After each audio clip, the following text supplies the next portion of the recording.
അടുത്തായി one nation one ഇലക്ഷനുമായി ബന്ധപ്പെട്ടുള്ള ഭാവി പരിപാടികൾ നമ്മളോട് പങ്കുവെക്കുന്നതിന് വേണ്ടി വൺ നേഷൻ വൺ ഇലക്ഷന്റെ സ്റ്റേറ്റ് കോർഡിനേറ്റർ ശ്രീ ഒ നിതീഷിയെ ക്ഷണിക്കുന്നു.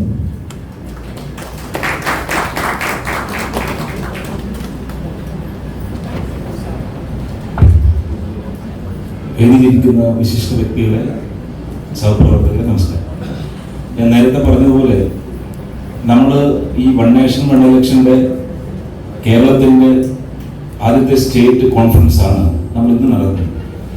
ഇതിനെ തുടർന്ന് കേരളത്തിലെ എല്ലാ ജില്ലകളിലും ഗ്രാമങ്ങളിലും കോളേജുകളിലും യൂണിവേഴ്സിറ്റികളിലും ഒക്കെ നമുക്ക് ഈ പരിപാടിയായിട്ട് മുന്നോട്ട് പോകണം. അതിൽ നമ്മൾ ഓരോരുത്തരും ഈ വൺ നേഷൻ വൺ ഇലക്ഷൻ്റെ അംബാസിഡർമാരായിട്ട് കേരളത്തിൽ പ്രവർത്തിക്കണം എന്നുള്ളതാണ് ഈ പരിപാടി കൊണ്ട് ആഗ്രഹിക്കുന്നത്. അതുകൊണ്ട് നമ്മൾ എങ്ങനെയാണ് ഇതെപ്പോഴാണോ ഈ ബില്ല് പാർലമെന്റിൽ വെക്കുന്നത് ആ ദിവസം വരെ നമുക്ക് ഈ ക്യാമ്പയിനുമായിട്ട് മുന്നോട്ട് പോകണം. അതിൽ നിങ്ങളുടെ സജഷനും കൂടി വേണം. എങ്ങനെയാണ് നമ്മളിത് ക്യാമ്പസുകളിലേക്ക് കൊണ്ടുപോകാൻ വേണ്ടിയിട്ട് ശ്രമിക്കുന്നത് എന്നുള്ളത് ഒരു 2-3 മിനിറ്റ് നമുക്ക് ആ വിഷയങ്ങൾ ചർച്ച ചെയ്യാൻ തോന്നുന്നു. ഒന്ന് അവരോട് ഇരിക്കുന്ന സ്ഥലത്ത് തന്നെ എഴുന്നേറ്റ് നിന്ന് നിങ്ങളുടെ അഭിപ്രായം ഒന്ന് പറയണം. എന്താണ് നമുക്ക് കേരളത്തിൽ ചെയ്യാൻ വേണ്ടിയിട്ട് പറ്റുക? ഞാൻ സ്പീച്ചിന്റെ അവസാനം ശ്രീ ഗൗരവ് ഭട്ടിയാജി അദ്ദേഹവും പറഞ്ഞു, നമ്മൾ ഇതുമായിട്ട് ക്യാമ്പസുകളിലേക്ക്, സമൂഹത്തിന്റെ ഇടയിലേക്ക്, നുക്കാൻ കോർണറിലേക്ക് നമുക്ക് എത്തിപ്പെടണം എന്ന നിലക്ക് അദ്ദേഹം പറഞ്ഞു. ഞാൻ ഇന്നലെ ശ്രീലേഖ മേഡത്തിനെ വിളിച്ചപ്പോഴും മേഡം എന്നോട് പറഞ്ഞ അതാണ്, ഇത് നിതീഷ ഇത് മുന്നോട്ട് കൊണ്ടുപോകണം, ഇത് എങ്ങനെയാണ് ഏറ്റവും ഗ്രാസ് റൂട്ട് ലെവലിലേക്ക് എത്തുക, അതിനെക്കുറിച്ച് നിങ്ങൾ ആലോചിക്കണം, ഇത് മുന്നോട്ട് കൊണ്ടുപോകണം, നല്ല ടീമാണ് നിങ്ങളുടെ കൂടെ ഉള്ളത് എന്ന് നിലക്ക് പറഞ്ഞു. അതുകൊണ്ട് നമ്മുടെ വിശിഷ്ടാതിഥികളുടെ മുഴുവൻ ആഗ്രഹം അതാണ്, എങ്ങനെയാണ് നമുക്ക് ഇത് ക്യാമ്പസുകളിലേക്ക് കൊണ്ടുപോകാൻ വേണ്ടിയിട്ട് പറ്റുക, സമൂഹത്തിന്റെ ഇടയിൽ ഈ വിഷയം എങ്ങനെയാണ് ചർച്ച ചെയ്യിക്കുക എന്നുള്ളതാണ് നമ്മുടെ കർത്തവ്യം. ഒന്ന് നിങ്ങളുടെ അഭിപ്രായം എന്ന് പറഞ്ഞാൽ, നമുക്ക് ഒരു 20 മിനിറ്റ് ലേറ്റ് ആയിട്ടാണ് നമ്മൾ പരിപാടി തുടങ്ങിയത്. അപ്പൊ അതുകൊണ്ട് തന്നെ എത്രയും പെട്ടെന്ന് അഭിപ്രായം പറയണം. ഇവിടെ നമ്മൾ വന്നിട്ടുള്ളത് നമ്മുടെ കാലങ്ങളായിട്ട് ABP പ്രവർത്തിച്ച ആളുകളും അല്ലെങ്കിൽ വിദ്യാർത്ഥി രാഷ്ട്രീയത്തിലെ വിദ്യാർത്ഥി മേഖലയിലുള്ള അല്ലെങ്കിൽ യുവജനങ്ങളാണ്. നമുക്ക് ഈ ഇരിക്കുന്ന ഗ്രൂപ്പ് കേരളത്തിലെ മുഴുവൻ ജില്ലകളിൽ നിന്നുള്ള ആളുകളുണ്ട്. നമുക്ക് കേരളത്തിലെ മുഴുവൻ ക്യാമ്പസുകളിലും നമുക്ക് ഇതുമായിട്ട് അനുബന്ധിച്ച സംവാദങ്ങൾ നടത്താൻ വേണ്ടി പറ്റണം. കൂടുതൽ ആളുകളിലേക്ക് ഇത് എത്തിക്കാൻ വേണ്ടി പറ്റണം. അതിന് ഡിബേറ്റ് നല്ലൊരു ഓപ്ഷൻ ആണെന്ന് തോന്നുന്നു. ക്യാമ്പസുകളിൽ പ്രത്യേകിച്ച് ലോ കോളേജുകളിലെ ഫാക്കൽറ്റീസിനൊപ്പം ബന്ധപ്പെട്ട് നമുക്ക് ഇതിനെപ്പറ്റി ലെക്ചേഴ്സ് ഓർഗനൈസ് ചെയ്യാൻ പറ്റുകയാണെങ്കിൽ, അവയർനെസ് പ്രോഗ്രാംസ്, കാരണം കുറച്ചൊക്കെ ഇപ്പോഴും അറിയില്ല എന്താണ് ഈ വൺ നേഷൻ വൺ ഇലക്ഷൻ, എന്തിനാണ് ഇത് വേണ്ടത്. ചിലരുടെ വിചാരം ഇപ്പോഴും എന്താണെന്ന് വെച്ച് കഴിഞ്ഞാൽ സ്റ്റേറ്റ് ലെവലിലുള്ള പാർട്ടീസിനെ ഇല്ലാതാക്കാൻ വേണ്ടി ചെയ്യുന്ന ഒരു സംഭവമാണിത് എന്നൊക്കെയാണ് നമുക്ക് എതിരെ നിൽക്കുന്ന യൂണിയൻസ് പറയുന്നത്. അപ്പൊ അവർക്കും ഇത് മനസ്സിലാവണമെങ്കിൽ നമ്മളൊരു ലെക്ചർ മാതിരി എല്ലാ കോളേജിലും ഓർഗനൈസ് ചെയ്യാൻ പറ്റുമായിരിക്കും. ഏറ്റവും കൂടുതൽ പ്രപ്പോസ് കിട്ടാൻ പോകുന്നത് ആൾക്കാർ ചോദിക്കുന്നത് റീജിയണൽ പാർട്ടീസിന് ഇത് എങ്ങനെ അഫക്റ്റ് ചെയ്യുന്നുള്ളതായിരിക്കും. Means one nation one election എന്ന് പറയുമ്പോഴത്തേക്ക് സ്റ്റേറ്റ് ലെവൽ പാർട്ടീസ് അതിനൊരു നല്ല രീതിയിൽ ഉത്തരം കൊടുക്കാൻ ആദ്യമേ നമ്മൾ സജ്ജരാണെങ്കിൽ ഒരു 90% വരെ ഇതിനെ നമുക്ക് പറഞ്ഞ് മനസ്സിലാക്കാൻ പറ്റുന്നതാണ്. ഈ വൺ നേഷൻ വൺ ഇലക്ഷനുമായിട്ട് ബന്ധപ്പെട്ട പരിപാടികൾ ക്യാമ്പസിൽ മാത്രം ഒതുക്കാതെ അതിന് പുറമെ ജില്ലാതലങ്ങളിലും മറ്റ് നിയോജകമണ്ഡലം നഗര അടിസ്ഥാനത്തിൽ മറ്റു പരിപാടികൾ താഴെ തട്ടിൽ സംഘടിപ്പിച്ചു കഴിഞ്ഞാൽ അത് കൂടുതൽ ആളുകളിലേക്ക് എത്താൻ വേണ്ടി സഹായിക്കും. Abuse of machinery. Now, abuse of machinery can happen even right now, and there is no guarantee that it would stop after one nation, one election, because it has no direct nexus with one nation, one election. And I think there are checks and balances. If there is abuse of machinery, one can get it corrected by way of courts, by movements and others. So I think you can't link the two because their genres are different. Second, what you were saying is very right. As I said, that the biggest hurdle itself is, let's say there is an elected government which has the majority and it has been elected for 5 years, and after 2 years, because of constitutional provisions, it is dismissed. What would happen? So there also I had shed some light when I was speaking. There are certain recommendations made by the high level committee, and the JPC is also looking into it, and they're trying to formulate what should happen. should they be, and this is again, subject to whatever is decided, don't hold me for my words, I'm not part of that committee, but it could also be that there could be an election for the remainder term of the assembly. So that, for that one state or two states, there would be elections, but it is still better than having elections all year round for all the states. So this might be a solution, and I'm sure the legal luminaries and the parliamentarians with all the good intentions would definitely find solution to the problem that you raised. Thank you. And just one more question to Rashmi ma'am. Ma'am, you highlighted the fact that by implementing the same, we can actually bring about more young leaders into aspirational roles. So my question is that, again, going by the dossier, we can see that there might be a correlation between the national and state issues. So that might eventually lead to parties going for alliances. So as per the customs prevailing in our country, we can see that normally Of course, alliances are going to be a big part of a large election machinery, especially in a country like India where consensus is hard to arrive at with one singular issue or point of perspective. So alliance will be a reality. But it is my genuine hope that across the alliance there will be diversity. Because it will not be the same person contesting multiple elections. Like for instance in Karnataka we saw that people who lost the Lok Sabha elections, although it was an alliance. So the same NDA alliance, because we had like a 2023 election for our local assembly, and then we had Lok Sabha in 2024, and pretty much the same kind of alliance went into elections. Then we saw that the same set of leaders actually repeated their candidature. So that repetitive thing that we've been seeing will be done away with. And I think it's also easier for citizens to hold someone to account. If the same status quo exists across the board during a singular election, it is more visible.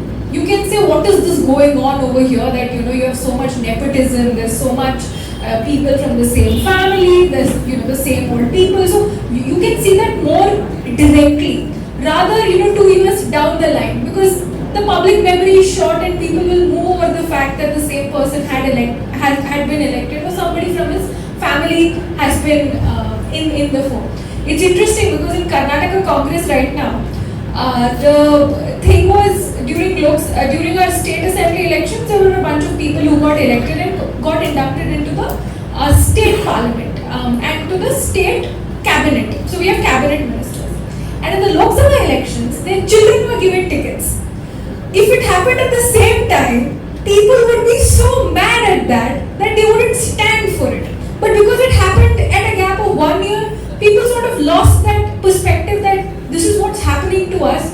And end of the day, we have father-son, father-daughter who are representing us both in the state and the center, and they're serving their own interests instead of ours.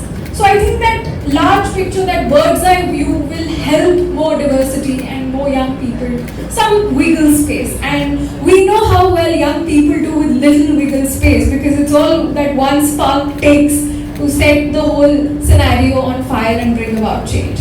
Thank you. To add to this, in Kerala, that sitting MLAs, they went and contested as MP seats. When they lost, they came back as MLAs. It happened frequently. This cannot happen when there is a one nation, one election. This is one great thing that we have to remember. അടുത്തതായിട്ട് ക്യാമ്പയിനിലേക്കുള്ള സെലക്ഷനാണ്. അപ്പോൾ നമ്മുടെ സർവകലാശാലകളിലും വിദ്യാഭ്യാസ സ്ഥാപനങ്ങളിലായാലും മറ്റ് വിദ്യാർത്ഥി സംഘടനകൾ ഉന്നയിക്കുന്ന അല്ലെങ്കിൽ അവർ set ചെയ്യുന്ന നറേറ്റീവ്സിന് നമ്മൾ ആൻസർ ചെയ്യണം. സോ നമ്മൾ അത് എഡ്യൂക്കേറ്റഡ് ആവുക. അപ്പോൾ നമ്മൾ അത്തരത്തിൽ എഡ്യൂക്കേറ്റഡ് ആവാൻ നമ്മുടെ ഏറ്റവും ഗ്രൗണ്ട് ലെവലിൽ ഇതൊരു കോൺഫിഡൻസ് ആണ്. നമുക്കിത് പങ്കെടുത്തപ്പോൾ കുറേ ഡൗട്ട്സ് വന്നു. സോ നമ്മൾ വർക്ക്ഷോപ്പ് സെറ്റ് ചെയ്തിട്ട് നമ്മൾ അതിൽ എഡ്യൂക്കേറ്റഡ് ആയിട്ട് നമ്മൾ ക്യാമ്പസുകളിലേക്കും അല്ലെങ്കിൽ നമ്മൾ ഉദ്ദേശിക്കുന്ന സ്ഥലങ്ങളിലേക്ക് കയറി ചെല്ലാൻ പറ്റുക. അത് കുറച്ചും കൂടി നമുക്കൊരു നറേറ്റീവ് സെറ്റ് ചെയ്തെടുക്കാൻ പറ്റും. നമുക്ക് നമ്മൾ നറേറ്റീവ് ചെയ്യുന്ന നറേറ്റീവിന് അവർ ആൻസർ ചെയ്യേണ്ടി വരും. സോ നമുക്ക് കുറച്ചുകൂടി ആൻഡിയും സിമ്പിൾ ആയിരിക്കും തോന്നുന്നു. മുന്നോട്ടേക്ക് പോകുമ്പോൾ ഈ വിദ്യാർത്ഥികൾ മാത്രമല്ലാതെ കേരളത്തിലെ മുഴുവൻ ജനപ്രതിനിധികളുടെ ഒരു പിന്തുണ നമ്മുടെ കൂടെ ഉണ്ടെങ്കിൽ ഈ ഒരു പരിപാടി നമ്മൾ വിചാരിച്ചതിനേക്കാൾ കുറച്ചും കൂടി മുന്നേ വിജയകരമായി കൊണ്ടുപോകാന്നുള്ളത് അഭിപ്രായം. അപ്പൊ അദ്ദേഹത്തിന്റെ ഒരു ആഗ്രഹം ഈ ഓഗസ്റ്റ് മാസം എൻഡ് ആവുമ്പോഴത്തേക്കും ഈ തരത്തിലുള്ള സ്റ്റേറ്റ് ലെവൽ കോൺഫറൻസുകൾ നടത്തുകയും സെപ്റ്റംബർ മാസം എല്ലാ ക്യാമ്പസുകളിലും, ഇന്ത്യയിലെ മുഴുവൻ ക്യാമ്പസുകളിലും ഈ വിഷയവുമായിട്ട് നമ്മുടെ വിദ്യാർത്ഥി പ്രതിനിധികൾ, ഞാൻ നേരത്തെ പറഞ്ഞു നമ്മുടെ വൺ നേഷൻ വൺ ഇലക്ഷന്റെ അംബാസിഡർമാർ ക്യാമ്പസുകളിലേക്ക് പോവുകയും വിദ്യാർത്ഥികളുടെ ഇടയിലേക്ക് ഈ തരത്തിലുള്ള ക്യാമ്പയിനുകൾ സംഘടിപ്പിക്കണം എന്നതിലേക്ക് അദ്ദേഹം ഒരു ആഗ്രഹം പറഞ്ഞു. എനിക്കത് ആ ഇത് നമുക്ക് ഫോളോ ചെയ്തുകൂടെ? നമുക്ക് അടുത്ത മാസം ക്യാമ്പസുകളിൽ പ്രോഗ്രാം നടത്തിക്കൂടെ? ചെറിയ പ്രോഗ്രാംസ് ചെയ്യാലോ. ഇനി അഭിപ്രായം നമുക്ക് ഇനിയും അവസരമുണ്ട്. ഇത് അവസാനമല്ലേ?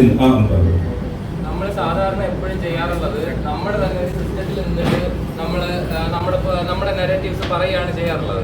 പക്ഷെ കേരളത്തിലെ ഒരു സിറ്റുവേഷനിൽ ഡിബേറ്റ് ക്ലബ്ബുകൾ, ഓരോ ഫോറംസ്, പിന്നെ പോയിട്ട് നമ്മുടെ നെഹ്റു യുവകേന്ദ്രയുടെ അണ്ടറിൽ വരുന്ന ക്ലബ്ബുകൾ, അങ്ങനെ വരുന്ന സ്ഥലങ്ങളിൽ സെപ്പറേറ്റ് ആയിട്ട് ഒരു നരേറ്റീവ് ഷെയർ ചെയ്യാനായിട്ടൊരു ഇടതുപക്ഷ നരേറ്റീവ് അല്ലെങ്കിൽ ആന്റി നാഷണൽ എന്താണോ നമ്മുടെ സൈഡിൽ നിന്ന് പറയുന്നത് അതിന് എഗെയിൻസ്റ്റ് പറയാനായിട്ടുള്ള ഒരു സിസ്റ്റം അവർ ഉണ്ടാക്കി വെച്ചിട്ടുണ്ട്.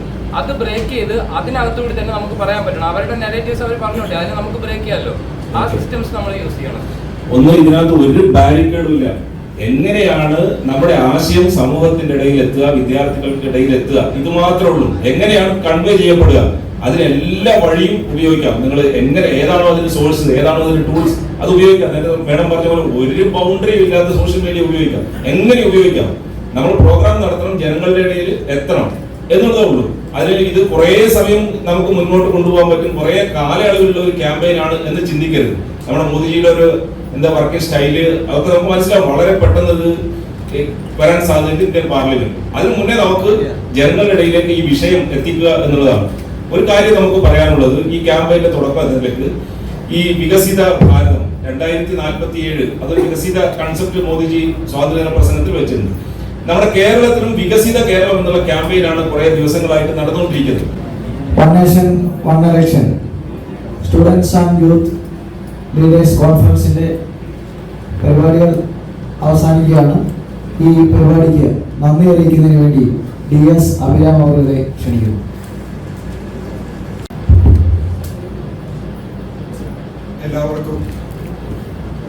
എല്ലാവർക്കും നമസ്കാരം.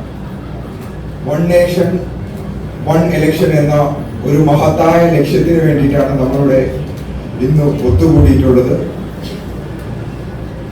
ഈ മഹത്തായ ലക്ഷ്യത്തിന് വേണ്ടിയിട്ടുള്ള പ്രോഗ്രാം ഇന്ന് ഉദ്ഘാടനം ചെയ്തിട്ടുള്ളത് ശ്രീ ഗൗരവ് പാട്ടിയാജിയാണ്. അദ്ദേഹത്തിന്റെ സുപ്രീം കോടതിയിലെ ഔദ്യോഗിക തിരക്കുകൾക്കിടയിലും അദ്ദേഹത്തിന്റെ വളരെ വിലപ്പെട്ട സമയം നമ്മൾക്ക് വേണ്ടി തന്നിട്ടുണ്ട്. അപ്പോ അദ്ദേഹത്തിന് നന്ദി രേഖപ്പെടുത്തുന്നു.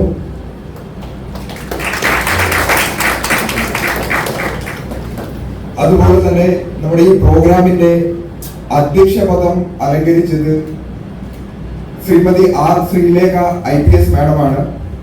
നമുക്ക് എല്ലാവർക്കും അറിയാവുന്ന പോലെ കേരളത്തിലെ ആദ്യത്തെ വനിതാ IPS ഉദ്യോഗസ്ഥയും കേരളത്തിലെ ആദ്യത്തെ വനിതാ DGPയും കൂടിയാണ്. മേഡത്തിനും നന്ദി രേഖപ്പെടുത്തുന്നു. അതുപോലെ തന്നെ ഈ പ്രോഗ്രാമിന്റെ ആമുഖ പ്രഭാഷണം നടത്തിയത് രശ്മി സാമന്ത് മേഡമാണ്. മേഡം ഓക്സ്ഫോർഡ് യൂണിവേഴ്സിറ്റിയിലെ ആദ്യത്തെ ഭാരതീയയായിട്ടുള്ള യൂണിയൻ പ്രസിഡന്റാണ്. മേഡത്തിനും നന്ദി രേഖപ്പെടുത്തുന്നു. അതുപോലെ തന്നെ വൺ നേഷൻ വൺ ഇലക്ഷൻ ക്യാമ്പയിന്റെ സ്റ്റേറ്റ് കോർഡിനേറ്റർ ആയിട്ടുള്ള ശ്രീ നിതീഷ് ജിക്കും ഈ പ്രോഗ്രാമിന് വേണ്ടി നന്ദി രേഖപ്പെടുത്തുന്നു. ഇവിടെ ഈ പ്രോഗ്രാമിന് വേണ്ടിയിട്ട് കേരളത്തിലെ പല ജില്ലകളിൽ നിന്നും എത്തിയിട്ടുള്ള മുഴുവൻ വിദ്യാർത്ഥി യുവജന സുഹൃത്തുക്കൾക്കും നന്ദി രേഖപ്പെടുത്തുന്നു. അതുപോലെ തന്നെ ഈ പ്രോഗ്രാമിന് വേണ്ടി എത്തിച്ചേർന്ന മുഴുവൻ മാധ്യമ പ്രവർത്തകർക്കും ഈ പ്രോഗ്രാമിന് വേണ്ടി പിന്നിൽ പ്രവർത്തിച്ച മുഴുവൻ പ്രവർത്തകർക്കും ഈ അവസരത്തിൽ നന്ദി രേഖപ്പെടുത്തുന്നു.